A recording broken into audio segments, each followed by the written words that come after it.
Thank you. Thanks for questions that are coming in. Joanna, I'm going to dare start on a couple of questions. We realise, of course, that we've not allocated enough time for this, but we will do our best. So there's a comment, and there's a couple that will go together. One is kind of, how can the government implement these kind of feminist and decolonised economic alternatives? But related to that is a question that's had a bit of markup, which is brilliant report, but very woke. How can you possibly persuade unwoke Westminster to implement that? So I think those kind of are related. I would just say that I heard a guy from Colombia suggest that woke is a pathway. Accept it. Nice. Go for it. Don't be put off by it. So that would be my reply to you, whoever asked that question. But Joanna, please. Yeah, I suppose, yeah, absolutely lean into taking a decolonial and a feminist approach and an anti-racist approach. And I think, Kate, you summarised really well that these are, we're talking about transformation. We're talking about dismantling systems that, the UK government and to uphold. But I think that we have in the report set out, steps that they can take to get us to where we need to be. And so in terms of economic approaches, I don't think the UK government is suddenly going to move to a feminist wellbeing economic approach.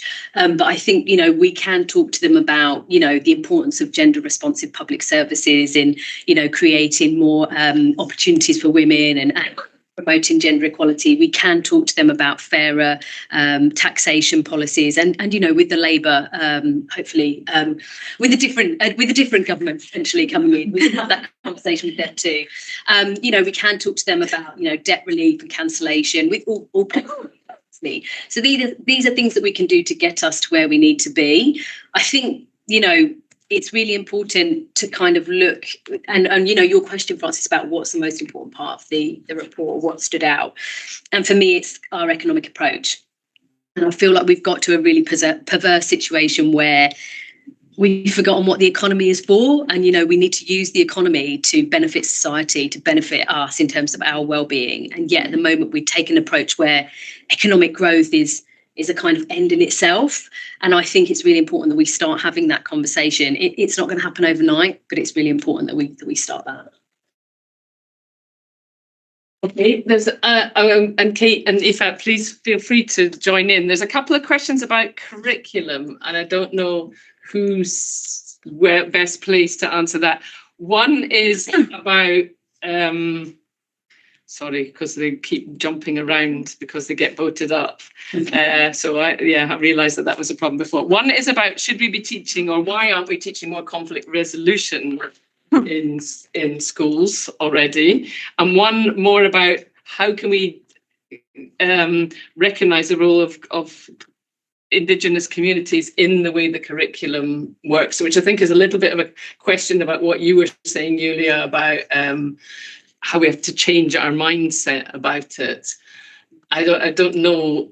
Obviously, university. Sorry, I didn't really introduce any of these people properly. I will reintroduce you now. Julia is lecturer in international and comparative education at Glasgow University, hence looking at her for that question. And Joanna is head of advocacy at Action Aid. So now you've situated them. Apologies for that. Any remarks on the curriculum? And maybe if you want to come in on that too. Well, one thing that, the University of Glasgow is trying to decolonize the curriculum.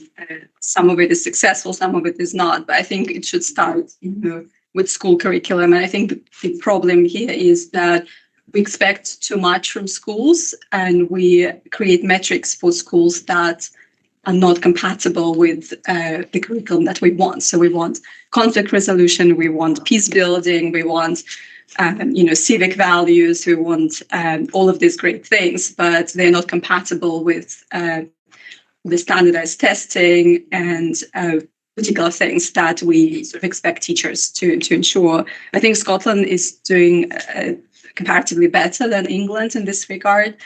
But it's such a long conversation. I don't even know how to approach it. But it's fine. Yeah. Eva, did you want to come in at all? No. Big question. I was thinking in terms of like in country when we were the different education systems and the whole economic part of it, I think it's why it would be taught in particular schools, what would be the purpose of it if it's in Scotland or if it's in England and vis-a-vis somewhere else like Pakistan or, Uganda or somewhere. What would actually be the purpose of that? Would that be in terms of civic engagement within the Scotland or the, England in terms of that political process? So I think it requires a different set of answers depending upon the context. I think that's my answer. I'm trying to answer it helpfully. Thanks, Eva. Just on the anti-woke, I make no apologies for having written a paper that is essentially woke. And I think when SIDA commissioned Ifat and I to write the paper, you were under no sense that we would be anything other than that. We work as intersectional feminist researchers. That's who we are. That's why we were asked to write this paper.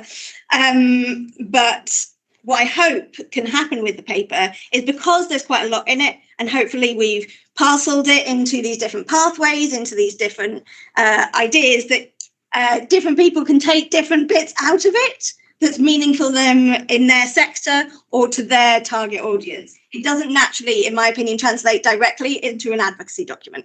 I wouldn't personally, don't know if Cesar going to say this, recommend taking this to a current UK cabinet minister. Like everything that our cabinet are doing at the moment is an exact opposite to what this paper is suggesting. However, there are people within the SCDO who are very open to some of this and would find this paper helpful to the agenda that they are pursuing around gender equality, around disability justice. So there are people within the UK civil service that this will speak to, but we need to find them, and they are our allies. I've found 2 of them in Jordan, and it's very exciting. So we're currently pursuing a feminist agenda in Jordan. On curriculum, there's lots of really, really great stuff happening in Scotland.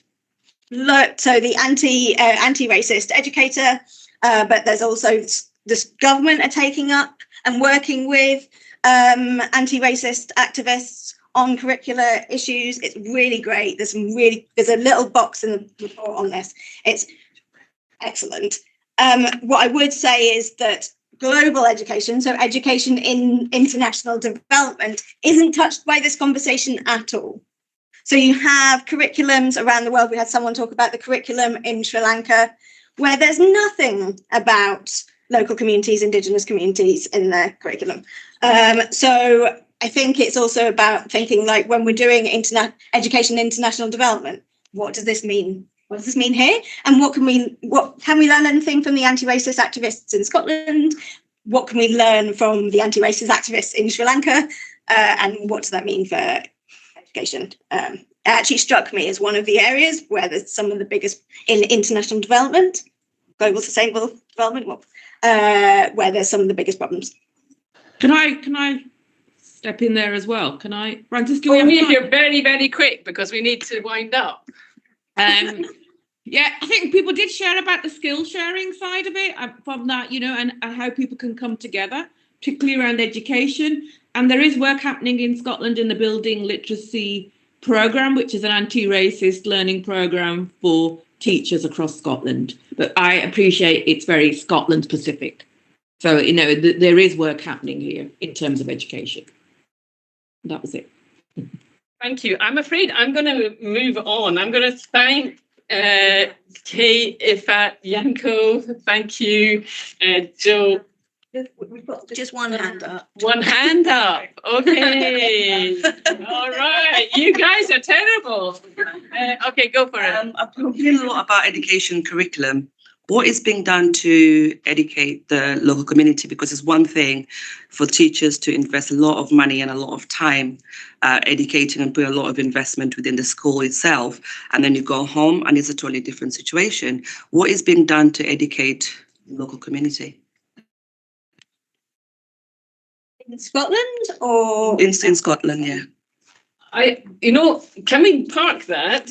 not least, but I think it's really important. And I want to say that, and Charlotte's here somewhere from Ideas, is that Scotland's International Development Alliance have formed a new partnership with Ideas for this year. And I think that those kind of issues is exactly why this is really important. And I think it's really important that we're talking about the curriculum in this context. And so I'm very happy that we're trying to work much closer on whole set of issues. I'm sorry, I'm not going there. This whole sort of issues on global citizenship and the curriculum. I know you all want to talk more. We do have another whole session now. We do have breaks. We do have lots of opportunities to talk about this together. So let's do that. There's a couple of questions asking for resources. So they're anonymous, but we can maybe post something on the website with some extra resources. There are resources at the end of the report, but if people are looking for something accessible, maybe we can point to one or two of them.